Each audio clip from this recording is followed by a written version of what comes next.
ಇದು direct war ಅಲ್ಲ, ಇದು ಪ್ರಾಕ್ಸಿ ಗ್ರೂಪ್ಸ್, ಸೈಬರ್ ಅಟ್ಯಾಕ್ಸ್ ಮತ್ತು ಸೀಕ್ರೆಟ್ ಮಿಷನ್ಸ್ ಮೂಲಕ ನಡೆಯೋದು. ಇರಾನ್ ಆಕ್ಸಸ್ ಆಫ್ ರೆಸಿಸ್ಟೆನ್ಸ್ ಅಂತ ಒಂದು ನೆಟ್ವರ್ಕ್ ನ ಬಿಲ್ಡ್ ಮಾಡ್ತಾರೆ.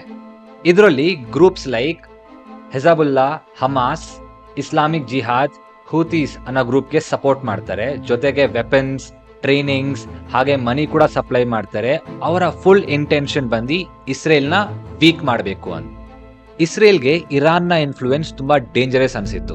ಸೊ ಅವರು ಏರ್ ಸ್ಟ್ರೈಕ್ ಮಾಡಕ್ಕೆ ಶುರು ಮಾಡ್ಕೊಂತಾರೆ, ಎಸ್ಪೆಷಲಿ ಸಿರಿಯಾನಲ್ಲಿ, to stop Iran from setting up military bases and sending weapons to their alloys.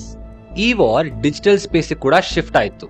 2010 ನಲ್ಲಿ ಸ್ಟಕ್ಸ್ ನೆಟ್ ಸೈಬರ್ ಅಟ್ಯಾಕ್ ಇರಾನ್ನ ನ್ಯೂಕ್ಲಿಯರ್ ಫೆಸಿಲಿಟೀಸ್ ಮೇಲೆ ತುಂಬಾ ಡ್ಯಾಮೇಜ್ ಮಾಡಿತು. ಇರಾನ್ನ ಸೈಂಟಿಸ್ಟ್ ಮೇಲೆ ಕೂಡ ಸೀಕ್ರೆಟ್ ಅಸಾಸಿನೇಷನ್ಸ್ ಆಯಿತು. Many believe that it was Israel intelligence work. In return, Iran tried to attack Israeli and Jewish targets globally. ಈ ಎಲ್ಲ ಕಾನ್ಫ್ಲಿಕ್ಟ್ ನ ಸೆಂಟರ್ ಅಲ್ಲಿದೆ ಇರಾನ್ನ ನ್ಯೂಕ್ಲಿಯರ್ ಪ್ರೋಗ್ರಾಮ್. ಇರಾನ್ ಹೇಳ್ತಿದೆ ಇಟ್ಸ್ ಪೀಸ್ಫುಲ್ ಅಂತ, ಬಟ್ ಇಸ್ರೇಲ್ ಇದನ್ನ ಒಂದು ಸೀರಿಯಸ್ ಥ್ರೆಟ್ ಆಗಿ ನೋಡ್ತಾ ಇದೆ. ಇವೆಲ್ಲ ಮಿಸ್ಟ್ರಸ್ಟ್ ನಲ್ಲಿ ಈ shadow war almost 10 years continue ಆಗ್ತಾನೆ ಇದೆ.